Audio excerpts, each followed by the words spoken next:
You know, when you're flying from Australia to anywhere, it's quite a long distance. It takes 14 hours almost before you hit land. And I was flying to Thessaloniki, Greece to speak at a women's conference. I was so excited because growing up Greek, you're just thrilled to be able to go back to the homeland and help the women. And so I landed in Thessaloniki, but it had been almost 40 hours since I'd left my own nation. I was tired, it was late at night. I don't know if you've ever been to Thessaloniki airport, but I'm not sure they've made any improvements since the time Paul was shipwrecked there somewhere in the New Testament. But anyway, so I went there and I was waiting for my bags. It was kind of like something that I always did. I was waiting for my suitcases to come. The carousel was going round and round and round and round. And so as I was waiting, it just seemed to take a really long time. That didn't overly surprise me. The Greeks were probably out having coffee while the plane should have been, the bag should have been taken off the plane. But anyway, so I just knew better than to complain. I kind of looked over and I saw some posters, and not just a few, but an incredible amount of posters of young women and children. Now, this was right at the time when little Madeleine McCann was taken in Portugal, the little British girl. And I had just had my second child, Sophia. And so as any mum would be, when you kind of hear of a little girl that's been kidnapped or taken, your heart just breaks for the parents, for the child, and it is almost more than your heart can bear. It's incredibly overwhelming. And so I went over to have a look at these posters, and I just kept seeing little children, and then I kept seeing young women in their late teens, and the word across all of them was missing, missing, missing, missing. Because I can read Greek, I could read what it said. Eventually my bags came, but by this time I was so preoccupied with what I'd seen on the posters. I went out, and the pastors that were hosting me, almost immediately, I said, why is there so many missing children and women? They really didn't know what to say. They just said, that's a very big problem in this part of the world. We don't know what else to do but to pray. And the way I'm wired up, that's kind of like just not enough in and of itself. I'm thinking there must be something we can do. I needed to get to the bottom of what this issue was about. Anyway, I went on to find out that these posters that I'd seen, the young women, the children on those posters, that they were the alleged victims of human trafficking. Human trafficking. I did not even know that that word still existed in the 21st century. I did not even know that today in our lifetime, that there are 27 million slaves on the earth. 27 million. More than ever before in the history of humanity. How was I not even aware of this? How was I going on with my normal everyday life and not even aware of this? Not even aware that perhaps those that were picking the coffee beans from the coffee that I was drinking were not being paid and were forced labor slaves. 27 million sounds like an overwhelming number, and numbers in and of themselves, no doubt, they're numbing, they're dehumanizing, they're desensitizing. And in fact, it's very, very easy to ignore suffering and to ignore pain when it's nameless and faceless. But you might remember that I also was once a number. I was unnamed number 2508. Now, if I just said that to you, that there was a 2508 of 1966, you would be detached from that. It would mean nothing to you. But as soon as you put a name on that number 2508, Christine Kane, as soon as you put a face, my face, the face that you're looking at right now on that number, then everything changes. Because a million is always a statistic until you meet the one. And once you've met the one, it changes everything. And when I looked at those posters, I looked into the eyes of one. I saw the name and I saw the face. These were no longer just children and women that were on some other continent, over in some other place that I could just flick past on my remote control and just turn it off. All of a sudden, that could have been my daughter. That could have been my sister. And when a number no longer is an abstract thought out there, but it becomes mine, and it could be your sister, your daughter, it changes everything. And really, in the airport that day, it all changed for me. I remembered back to Auschwitz when I was kneeling in front of the ovens and I said to God, if there is ever any injustice, any darkness, any pain, any suffering like this in my lifetime, then I won't be silent. And right there in the airport in Thessaloniki, I didn't quite realize to what extent, but I had a feeling that perhaps this was all going to be part of my future.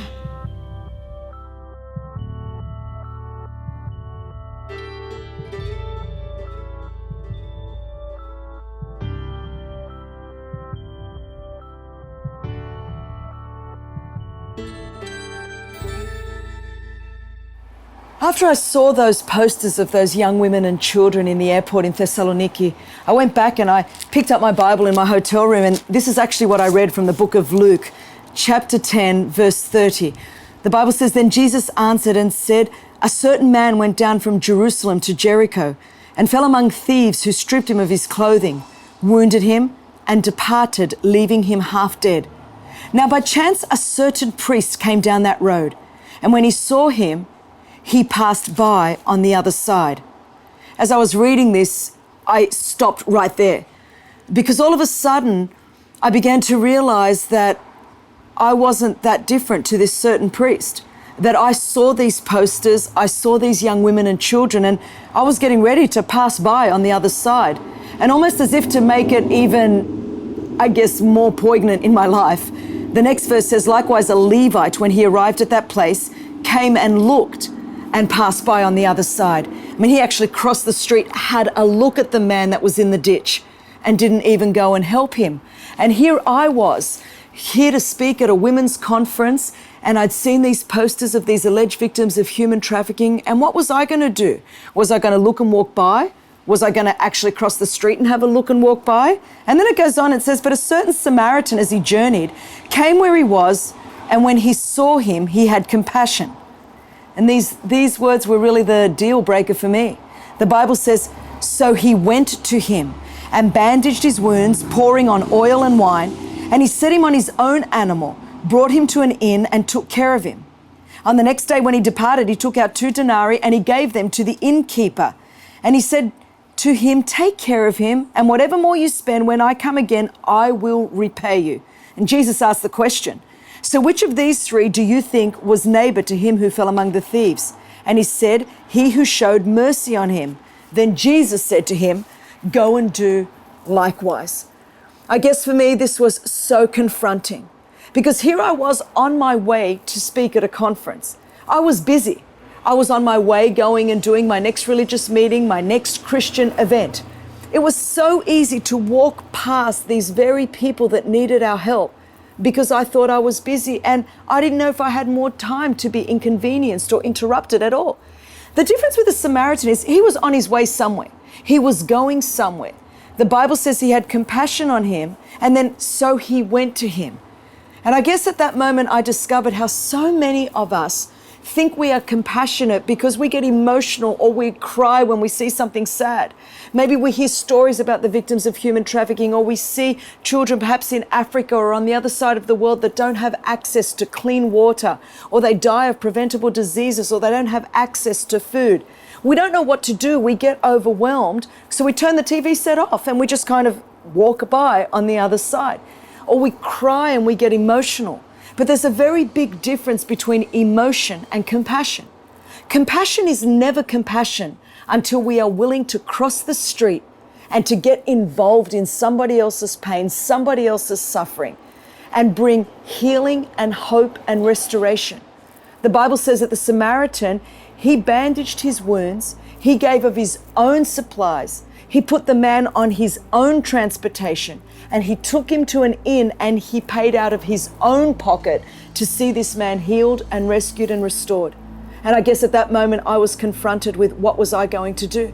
Was I going to be like the religious people, good people with good hearts? And so many of us, we are just like that. We love God. We love His Word. We love His church. But we're so busy with all of our religious activity that we're walking past the very people that God is sending us to try to help them and to bring hope and healing into their life. Very often we see hurting people as an interruption to our ministry rather than the object of our ministry. People are who God calls us to. And it doesn't matter if you are in full-time ministry like me, or you're a full-time homemaker, perhaps you homeschool your kids, perhaps you're in the corporate sector. All of us are sent by Jesus to reach people and to bring healing and restoration to people. And I guess it's so important to ask ourselves the question, every day, perhaps in our office, in our schools, in the marketplace, are we walking past the very people that we've been sent to bring healing and restoration to their life? And that was the biggest challenge for me. Was I going to be like the Samaritan, or was I going to be like the Levite and the priest? And you know, when God challenges us like that, so often we start with all our excuses and our limitations, and we start with, but God. I'll never forget that day. I'm sitting there, I'm going, but God, I can't do this. But God, I'm a woman. But God, I'm a mother. But God, I'm a wife. But God, I live on the other side of the world. But God, what do I know about trafficking? But God, I don't have the finances. But God, I don't have the resources. But God, I am scared of the mafia. And we start with all our buts. The question we all need to ask ourselves is, are we willing to be interrupted? It's never convenient to be interrupted, never ever. I just think at how much I had going on in my life at the time when I felt the Lord challenging me to get involved in helping to rescue the victims of human trafficking.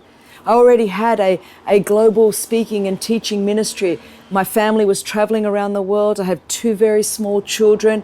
And there were so many reasons of why I shouldn't do it. And I think if we wait for the perfect moment, for all the planets to align until one day when everything works, then we'll find that that will never happen.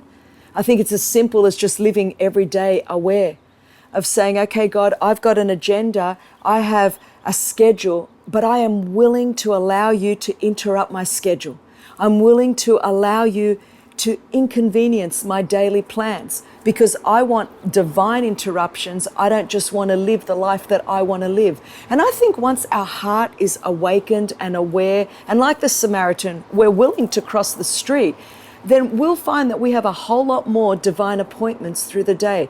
We'll find that God uses us in the course of our normal, everyday, seemingly insignificant life. Sometimes we think, well, Chris, here you are kind of out there trying to fight human trafficking, but I've got all this laundry to do and all this ironing to do, and how is this going to work in my normal life? I think if we just stop, we pause, we live aware, we're willing to step into those moments that God opens opportunities for us and trust Him. Trust Him that He'll give us the right words to say. Trust Him that even when we feel like we've got nothing that we think we can add to this situation, that He's going to give us not only the right words to say, the right resources, and that He's going to make a way where we think there is no way.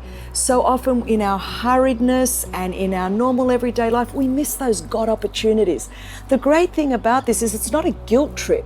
It is a great opportunity to step into somebody else's life and to offer healing, to offer hope, to offer restoration that can only be found in and through a relationship with Jesus Christ. I think so many of us just get overwhelmed with our everyday life, and we kind of wish that one day I could do something great for God. Do you know, every day we can do something great for God if we don't devalue the small God moments that we have every day.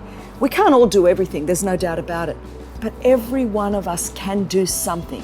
And if you just do what you can do each and every day, and I just do what I can do, then together we will have done all that we can do. And then you watch God turn up and do what only He can do. And when God turns up and He does what only He can do, He brings life, He brings healing, He brings restoration, and people's lives are transformed. And you and I can take our seemingly insignificant, normal, everyday life and turn it into an awesome God-faith adventure that brings change and transformation to other people's lives. Why? Because we're simply willing to cross the street. The Samaritan was no more gifted or talented or resourced or able than the Levite or the priest. He was just willing. And I think God is just looking for willing people, people that are willing to be interrupted, people that are willing to be inconvenienced, people who already have incredibly busy lives, people who feel like they have nothing to offer, people that see a long list of limitations and but God's. And God says, you know what?